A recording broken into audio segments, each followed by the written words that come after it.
Olá, é com grande alegria que me dirijo aos companheiros da Associação Beneficente Espírita Bezerra de Menezes.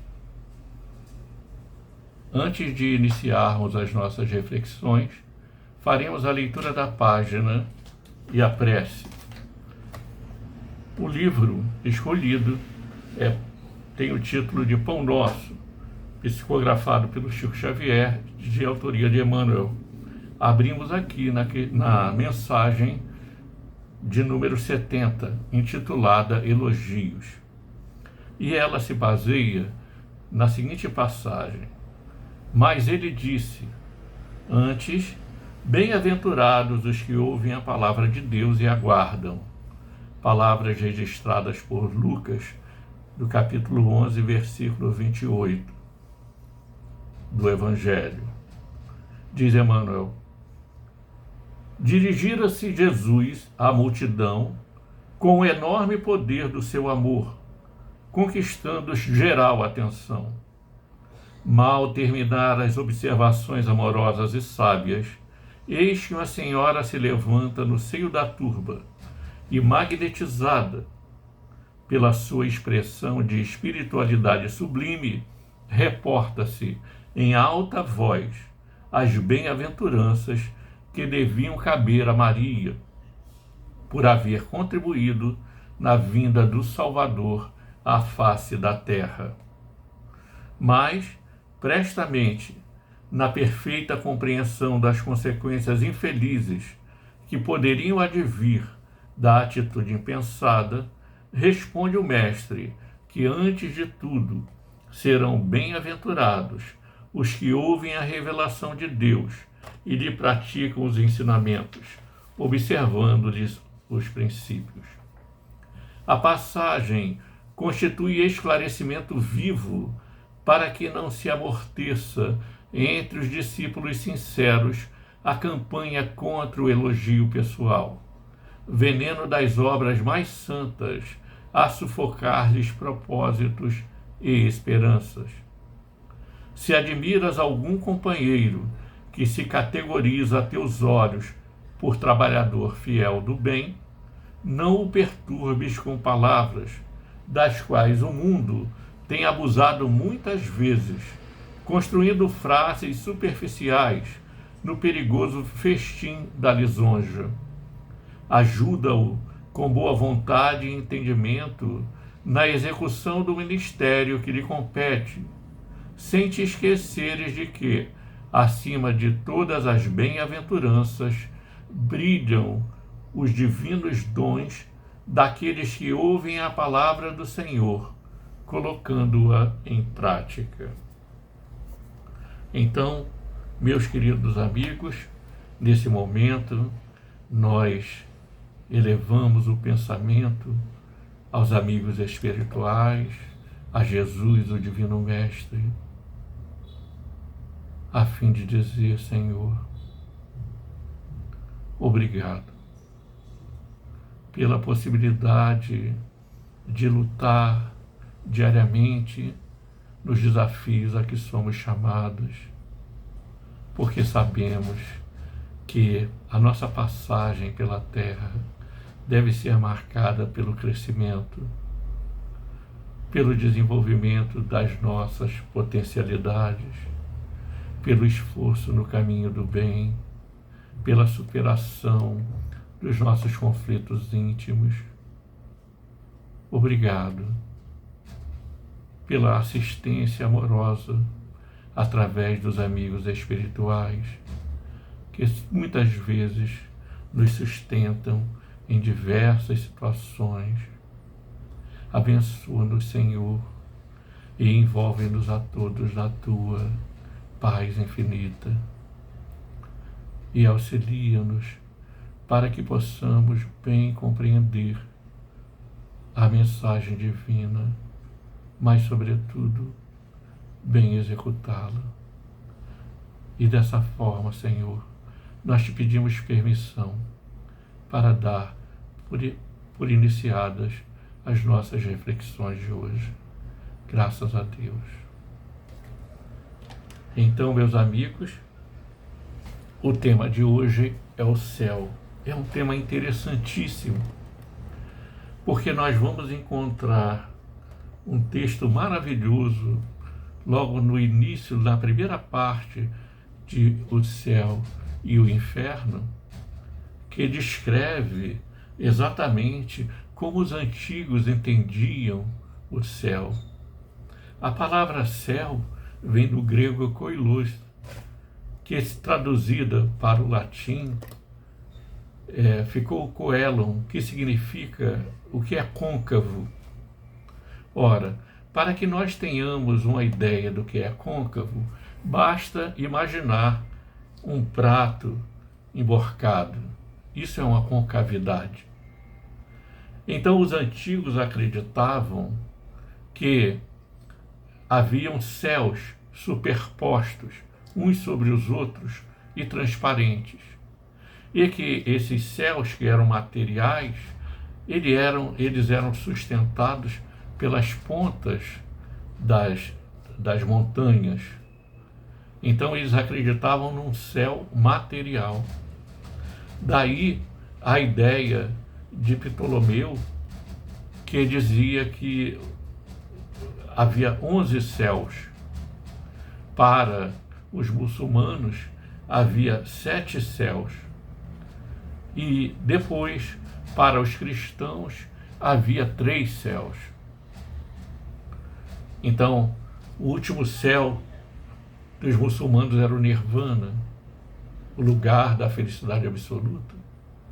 Para os cristãos, o primeiro céu era o céu onde pairavam as nuvens. O segundo céu era o céu onde estavam os astros, o sol, as estrelas, a lua. E o terceiro céu era o céu onde morava o Altíssimo. E Kardec vai dizer que é curiosa essa ideia, porque coloca Deus longe da criação e não dentro dela, porque Deus estava no terceiro céu. O apóstolo Paulo, na segunda epístola aos Coríntios, no capítulo 12, vai dizer: sei de um homem, não sei se no corpo, não sei se fora dele, que foi elevado ao terceiro céu e ouviu coisas inefáveis que a nenhum homem será lícito dizer. Essa passagem também está registrada no livro de Emmanuel, Paulo e Estevão. Está descrito lá a experiência do apóstolo Paulo. Essa ideia dos céus superpostos, ela tem dois erros graves. O primeiro é que ela foi elaborada num tempo, num momento em que se achava que a Terra era o centro do universo.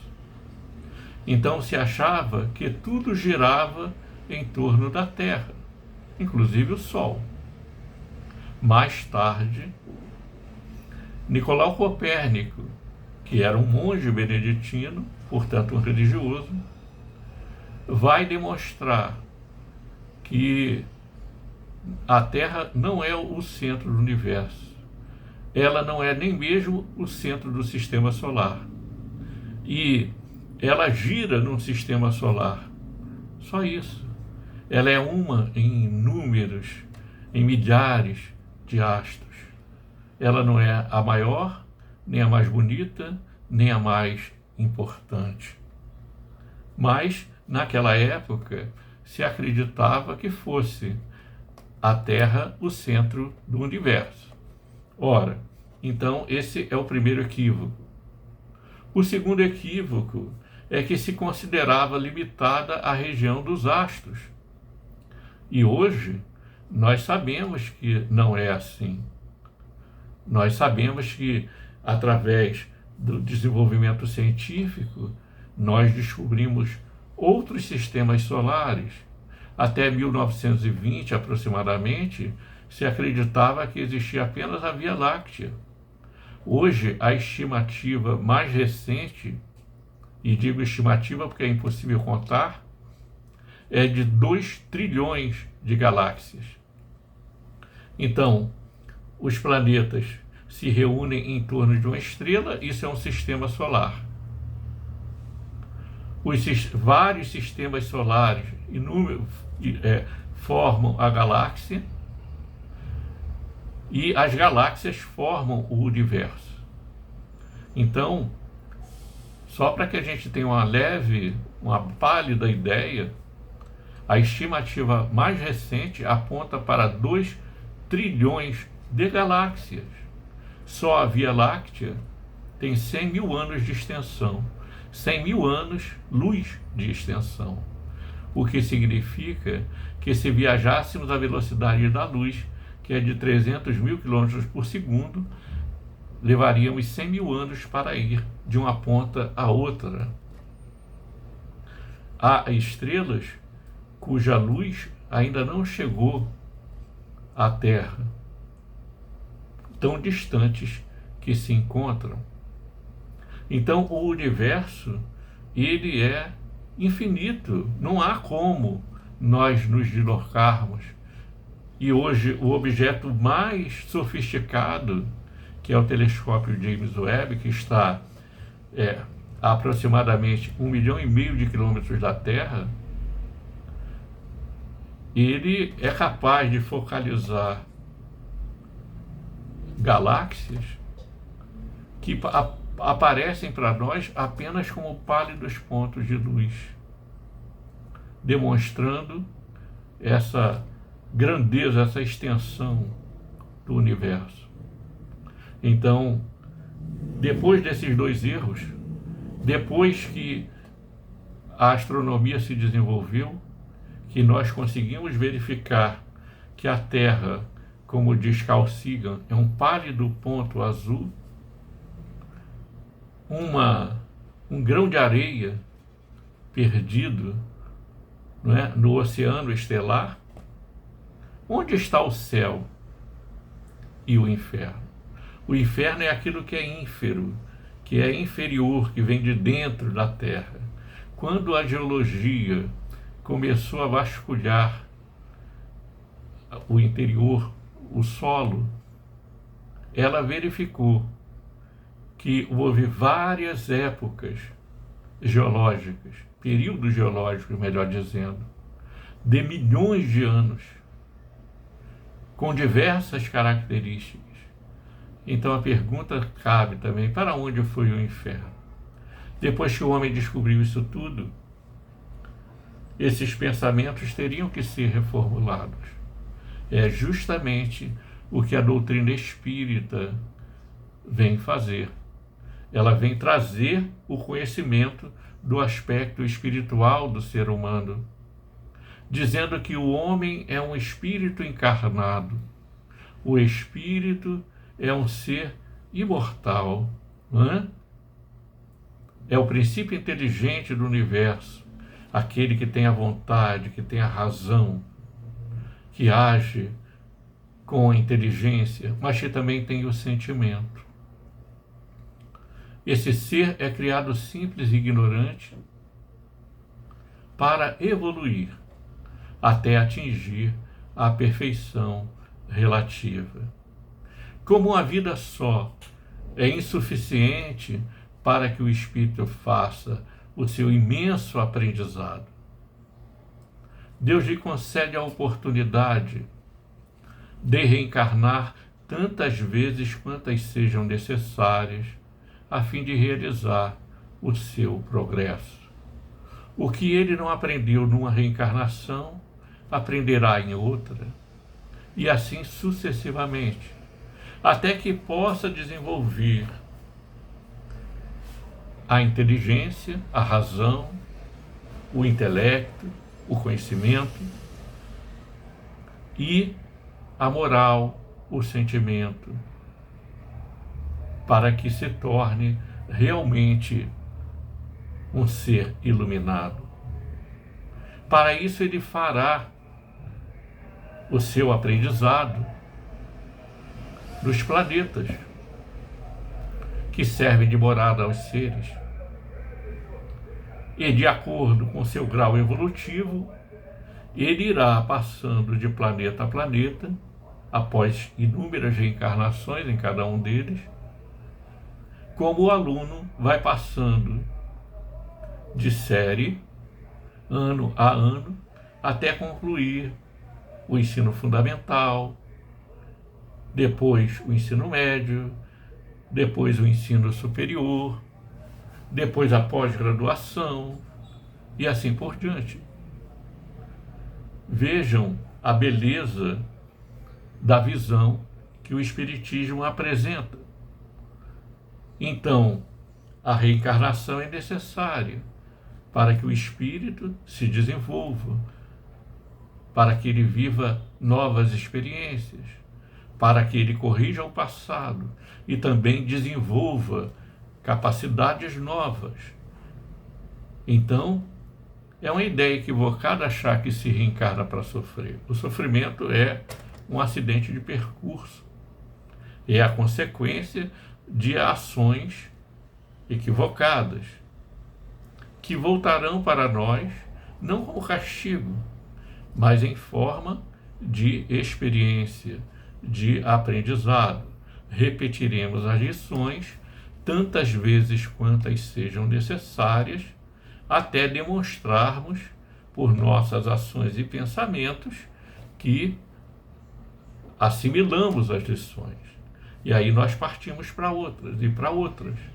E assim, o grande universo se torna a nossa sala de aula, o nosso teatro de operações, o lugar onde nós vamos experienciar diversas situações, como homem ou mulher, como sábio ou ignorante, como rico ou pobre, como detentor de um poder temporal num determinado lugar, ou como uma pessoa completamente apagada na sociedade, para que possamos estar em vários lugares ao mesmo tempo não, em vários lugares, né? E experienciar esse aprendizado. Então, o espírito é criado para a luz, para a felicidade, mas ele terá que percorrer esse caminho por conta própria. Será certamente auxiliado, mas ninguém fará para o espírito aquilo que lhe cabe fazer. Ou seja, ele terá que percorrer o próprio caminho, e a velocidade da sua ascensão dependerá do seu estado íntimo, de convicção, de esforço, de dedicação, para assimilar e realizar os ensinamentos superiores. E então, assim, o espírito irá realizando o seu progresso, porque ninguém pode evoluir por ninguém. Seremos nós mesmos que teremos que fazer esse esforço. E a cada progresso realizado, o espírito desenvolve as suas virtudes, apura a sensibilidade, aprofunda o conhecimento, amplia a visão e a compreensão do mundo que o cerca, apazigua-se interiormente, aprende a superar os seus conflitos e participa da obra coletiva. Olha que beleza! Então, todos nós estamos destinados à felicidade. Todos nós temos como meta, somos uma flecha lançada para o alvo, e este alvo é a felicidade. Estamos num planeta de provas e expiações, onde o mal predomina sobre o bem, e por isso a injustiça se estabelece, mas essa injustiça é aparente porque é baseada apenas naquilo que nós vemos, porque Deus dá a cada um segundo as suas obras. Estamos matriculados no planeta de provas e expiações, porque este é compatível com as nossas vibrações, com aquilo que nós podemos suportar, não é? Suportar no bom sentido, né? Sintonizar, melhor dizendo. É com esse é o tipo de escola necessária ao nosso progresso. Então, a felicidade é fruto do progresso realizado. O que significa isso? Que dois espíritos, eles podem estar no mesmo lugar e numa situação completamente oposta um do outro. Isso significa o seguinte, né? A felicidade não é resultante do meio material em que o espírito se encontra. Não são as coisas externas que produzem a felicidade do espírito. A felicidade do espírito, ela é produzida pelo grau de desenvolvimento que o próprio espírito atingiu. Assim, duas pessoas vivendo na mesma situação, uma pode se sentir feliz e a outra completamente infeliz, porque ambos entendem, percebem e sentem de forma completamente diferente. Um se adiantou mais e o outro ainda nem se abriu para essas virtudes.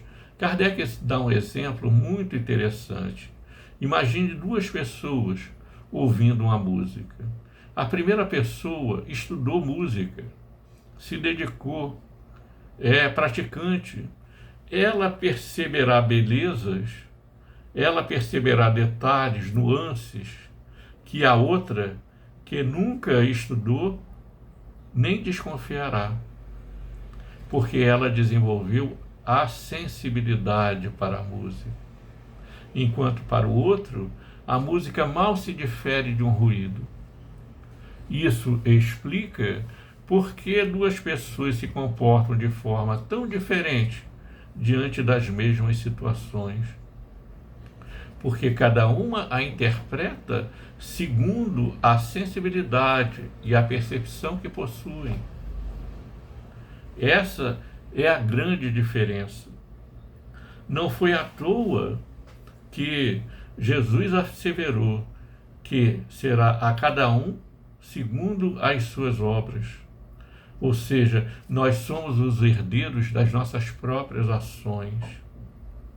Então, o espírito que se esforça em aprender, em se intelectualizar, em praticar o bem, ele vai, através da disciplina e da experiência, se enriquecendo do tempo, realizando o aproveitamento das horas, para que possa auxiliar a sua própria evolução. E por que eu digo auxiliar? Porque a evolução é a lei da vida. Mas nós precisamos acelerar essa evolução, fazendo a nossa parte. E ninguém poderá nos substituir nessa tarefa.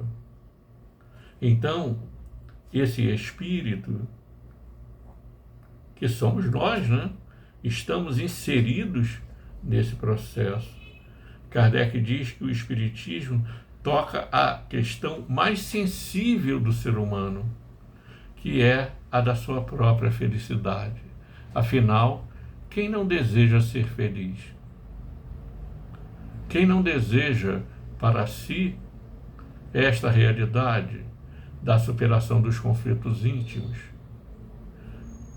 de alcançar a saúde dos sentimentos, a saúde perfeita do ponto de vista mental, sem as ideias de tristeza, sem o medo, a insegurança, a incerteza, Quem não deseja participar de um estado de paz pleno e duradouro? Então, este é o céu. Certa feita, um monge foi desafiado por um guerreiro que queria que ele desse a definição de céu e inferno. Imediatamente, o monge, que parecia tão amistoso, tão acolhedor, apresentou um semblante pesado e disse palavras ásperas para aquele homem, que logo se enfureceu. Insolente, não sabes que posso matar-te? O sábio sorriu e disse: esse é o inferno. Em seguida, começou a falar coisas bonitas, agradáveis e muito profundas. O homem sorriu e o sábio disse: este é o céu. Porque o céu é um estado de consciência. Essa é a grande questão. O espaço é infinito. O céu não está lá. O céu não é um lugar físico. O céu é um estado de consciência. Ou seja, se eu estou em perfeita harmonia, se eu estou feliz, com disposição para o trabalho, interessado em crescer, em me desenvolver, em ser útil, em aprender coisas novas, em ajudar o próximo, em deixar o perfume da minha passagem, esse é o céu. Eu já estou construindo o céu, aqui mesmo. Porque depois de tantas provas e expiações, de tanto aprendizado, me chama muita atenção na Revista Espírita, que nós estudamos às sextas-feiras no YouTube, me chama muita atenção os textos de Kardec sobre as evocações. Os espíritos contam o que estão fazendo no mundo espiritual. E é muito comum dizerem que estão aprendendo, que estão estudando. Então vejam quanta coisa há para aprender, para nos desenvolvermos. A nossa visão é muito limitada.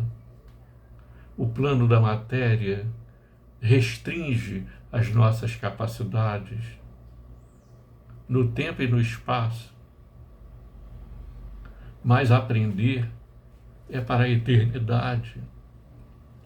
Por isso, o espírita que compreendeu a filosofia espírita deve se considerar um eterno aprendiz.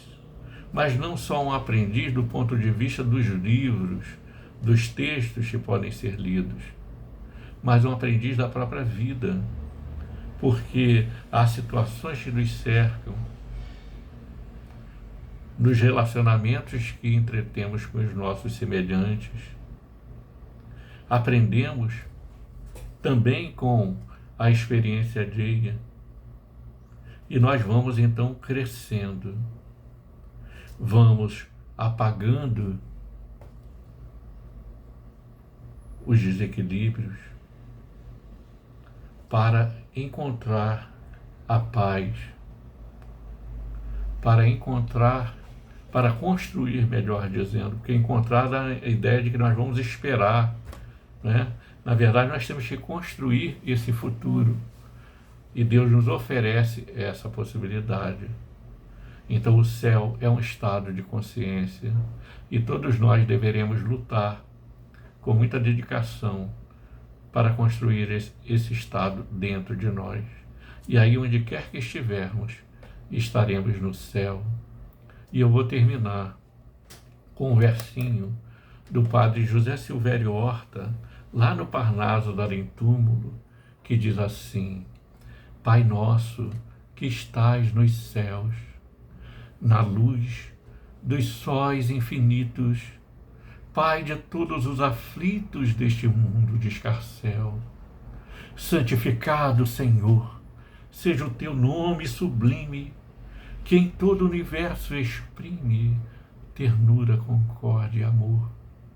Venha ao nosso coração o teu reino de bondade, de paz e de claridade na estrada da redenção.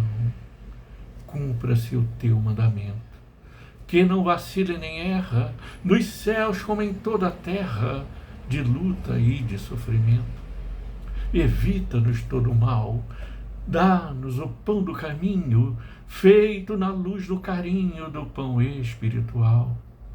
Perdoa-nos, meu Senhor, os débitos tenebrosos, de passados escabrosos, de iniquidade, de dor. Auxilia-nos também nos sentimentos cristãos a amar nossos irmãos que vivem longe do bem.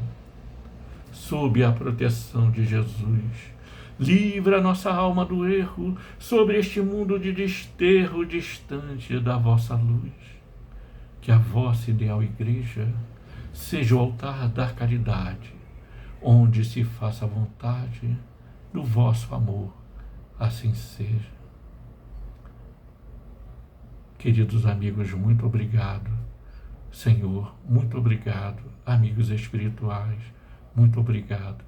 Muita paz a todos.